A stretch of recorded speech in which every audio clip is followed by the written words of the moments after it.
everyone, how have you been? It's Maki. Now, let's journey into hell together. The Gundam I'm going to introduce today is right here. It's the Gundam DEATHSCYTHE-HELL. With wings like a devil and a green leaf persist, it's a very charming Gundam. At first glance, you might think is this a villain's Gundam. However, this Gundam fights on the side of our protagonist. Using its life-breathing system, it cuts down the seeds of war. It's interesting how it has transformed into a correct usage of agricultural tools by fighting for peace. This Gundam DEATHSCYTHE-HELL appears in Endless Waltz, which depicts the world after the story of New Mobile Report Gundam Wing has concluded. Although its appearance has changed, it is the same entity as the Gundam DEATHSCYTHE-HELL that appeared in the TV anime. Mr. Hajime Katoki, who designed it, says he made the changes as a service or curtain call to those who enjoyed the show. It might be helpful to think of it as the same role played by different actors, or the same actor or role, but with a different costume. For a long time, it was called Gundam DEATHSCYTHE-HELL Custom. This was in consideration for customers who buy merchandise like plastic models. If it had the same name as the DEATHSCYTHE-HELL that appeared in the TV anime, beginners and parents buying it as a gift for children might get confused. Despite its scary appearance, it's a name that expresses kindness. However, this term custom also led to misunderstandings that it was an enhanced form of the TV anime version. Therefore, recently the term Gundam DEATHSCYTHE-HELL Endless Waltz version has become mainstream. It's not that the name Gundam DEATHSCYTHE-HELL Custom was officially announced as a mistake. Both names exist, and using Endless Waltz version has become a frequently used method. Let's remember this point. As mentioned earlier, this DEATHSCYTHE-HELL is identical to the DEATHSCYTHE-HELL from the TV anime. It is the form that was repaired and enhanced by the 5 Gundam developers at its lunar base. Let's examine the changes from the TV anime version. The shape of the component that looks like wings, called the active cloak, has changed significantly in the Endless Waltz version. It has been noted to look like biological bug-like wings. It has now 2 layers. This is a stark contrast to the TV anime version, which was equipped with 6 mechanical-looking wings. The amount of white paint applied to the surface of the body has been reduced, giving it a stronger impression of black. These changes serve to reinforce its devilish impression. Let's now focus on the shoulder part, where the TV anime version had a yellow device named Rib Jammer equipped. There is now a different part. A white round component has been attached. This component actually has the effects of a hyper jammer and rib jammer. There's a reason for this design change. It references the ECM pod, a strong electromagnetic field generator that exists in the real world. In simple terms, it's a military technology that disrupts radio waves and communications.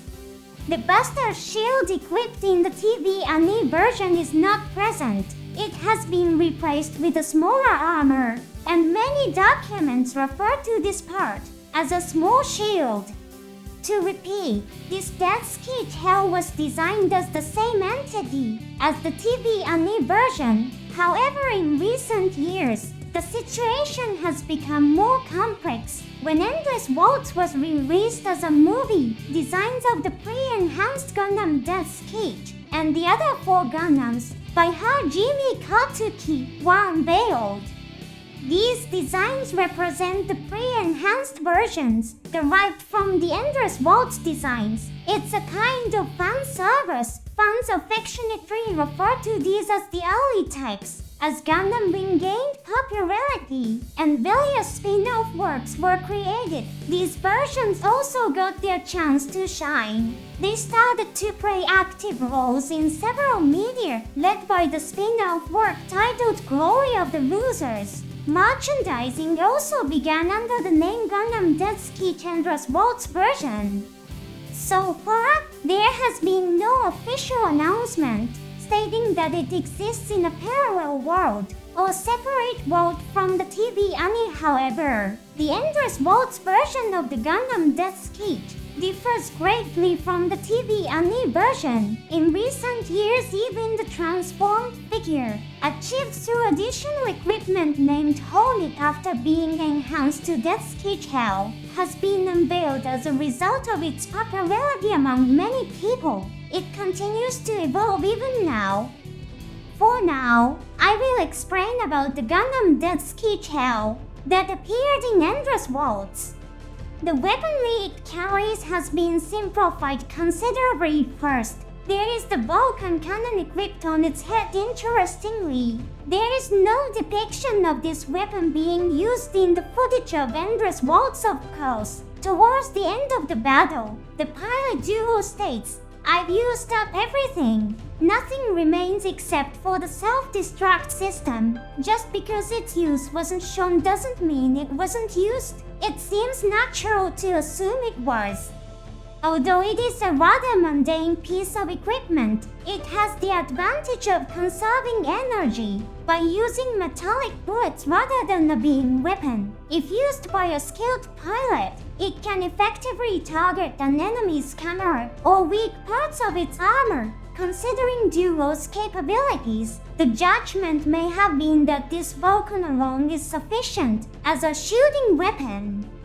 The final weapon is the beam scissors. The Endless Waltz version of the Gundam DEATHSCYTHE-HELL only has these two weapons. In the TV anime version, it was a weapon called the Twin Beam Scissor that produced two blades. In the Endless Waltz version, it became a weapon that produces one large blade. The name of the weapon also changed from scissor to scissors. Some sources still refer to it as a scissor. It is a rather confusing term, but it doesn't mean shears. The verb to cut or to clip scissor is the origin of this weapon's name. Just because the beam blade has been reduced to one does not mean it is weaker. In the opening flashback scene, it destroys multiple Virgo 2 units in one blow. The Virgo 2's armor is made of Gundam alloy. This is a very strong armor, made of the same material as the Gundam's. Furthermore, if you look closely, the defensive equipment known as the Prana is detached from the shoulder. If you consider it destroyed them from atop the Prana-Giener's defensive field, it shows tremendous power, of course. Since this is a scene without detailed explanation, there's also a possibility it attacked the main body after destroying the Prana-Giener. These beam scissors are not just powerful because of the beam blade, the hilt is also incredibly strong. It performs a striking attack against the Serpent, the most advanced mobile suit in the story, and incapacitates it. There isn't much detailed information about the material of the hilt, but given its ability to withstand the powerful beam and collide with and destroy the Serpent's neo-titanium alloy armor, it is likely made of Gundam alloy. Armed with only these two weapons, Duo along with his allies challenged about 250 Serpents in battle. Let's delve into the thrilling exploits of the Reaper, who descended upon the battlefield. Although the stage appearances aren't numerous, each one is a fantastic feat on Christmas of after Colony 196. The worst Christmas present arrives in a world enjoying peace. The Mari army initiating rebellion against the Earth-Sphere Unified Nation appears with a large force of the latest mobile suits, the Serpents. Over 500 Serpents had already been assembled in space. However, many of them were destroyed by the attack of Talkies 3, yet more than 400 still remained. In order to protect the people, Talkie 3 and Taurus engage in battle. 6 and 9 both veteran pilots endure long hours of combat and manage to neutralize the serpents without taking the lives of the pilots. But they are gradually cornered. Just as they prepare for defeat, 3 Gundams appear. Operation Meteor, executed by Duo and the others, is a strategy to neutralize enemy forces, with Gundams descending from the exosphere. Gundam DEATHSCYTHE-HELL swoops down from space and attacks the serpents.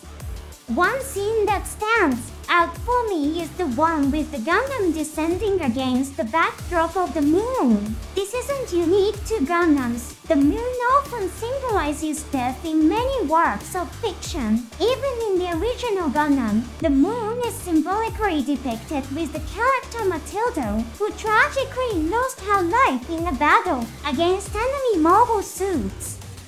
So, what kind of attack did Gundam DEATHSCYTHE-HELL launch on the serpents? The serpents were disabled by having their heads destroyed. DEATHSCYTHE-HELL did not take lives. It destroyed the seeds of war harbored by the serpents. It's a very brave scene, but it's a challenge to the culture of many traditional works, not just Gundams. Let's also pay attention to the depiction just before this scene. The serpent is reacting to the appearance of DEATHSCYTHE-HELL. Its sensors flash with a buzzing sound, and it turns its head toward the direction where DEATHSCYTHE-HELL appears. Remember what the most distinctive feature of DEATHSCYTHE-HELL was? That's right, the hyperjammer that erases its form from sensors. However, in the scene, the serpent is reacting. There is no setting where the serpent has equipment to counter the hyperjammer. Did Duo forget to activate the hyperjammer? That's not the case. If you observe the scene where DEATHSCYTHE-HELL attacks, it destroys the head from the front, precisely to destroy the head efficiently and without waste. It was necessary to have the serpent face DEATHSCYTHE-HELL. Using the hyperjammer and attacking unilaterally would have made victory easy, but Duo chose to be the Reaper, who drags weapons and war to hell, rather than becoming a hero of mass slaughter. The serpents, with their heads destroyed, are disabled. Previous Gundam protagonists continue to fight even after losing their Gundam's head. Is this a scene that shows the difference in ability between them and the serpent pilots? Of course, that's part of it. But that's not all on this battlefield. Borden says the pilots of the serpents are just being exploited by the mastermind. They did not head to the battlefield with resolve or determination. This point is the difference between the pilots of the serpents and the Gundam pilots. The battle was extremely disadvantageous for DEATHSCYTHE-HELL, which specialized in stealth operations. The very fact that the enemy recognized its presence on the battlefield rendered its stealth capabilities much less effective. Moreover, the enemy had an overwhelming majority. It was such a battlefield where even Borden, an experienced pilot flying the highly maneuverable Talkie 3, ended up being hit.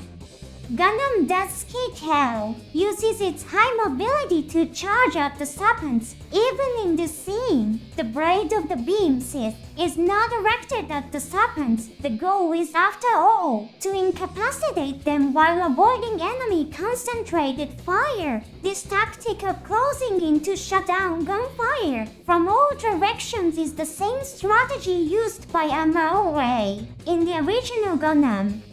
The Gundam DEATHSCYTHE-HELL is a stealth-oriented machine, so compared to other Gundams, it isn't exceptionally powerful. However, it is seen pushing back the serpents while moving at high speed. This scene makes it clear that against mass-produced mobile suits, it is indeed a high-powered machine.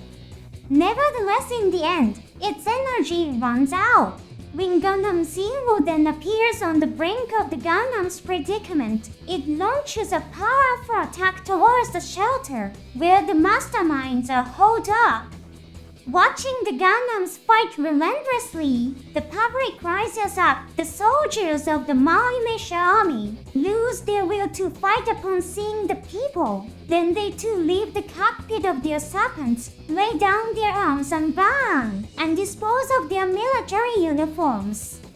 This is the scene where the blade wielded by the god of death saved many lives. The sight of people learning the foolishness of war, laying down their weapons, and striving for peace embodies the beautiful human image that treats Kashrasha admired as the battle ended. However, there is one more scene featuring DEATHSCYTHE-HELL in front of Duo, who is softly calling out to DEATHSCYTHE-HELL and the rest of his comrades. It is blown up without a trace. After that, there was never another instance in history when a weapon called a mobile suit including Gundam made an appearance. And there you have it, an overview of the Gundam DEATHSCYTHE-HELL from Endless Waltz its form, reminiscent of a combination of a devil and a Grim Reaper, is truly captivating, isn't it? It's very contrasting to the angel-like appearance of Wing Gundam Zero. It would look really cool when lined up with other model kits. Interestingly, in the narrative of Endless Waltz, there isn't a scene where DEATHSCYTHE-HELL and Wing Zero stand side by side. While a scene depicting them lay down together in the initial disposal preparation is shown, it might be challenging to say they shared screen time based on this alone. What elements of DEATHSCYTHE-HELL do you find appealing? If you'd like, please share in the comments. Finally, I have some important information for you. Do you see the subscribe button? By clicking on it, you can activate the Hyper Jammer. Doing so, you'll be able to approach your opponent unnoticed and secure unilateral victory.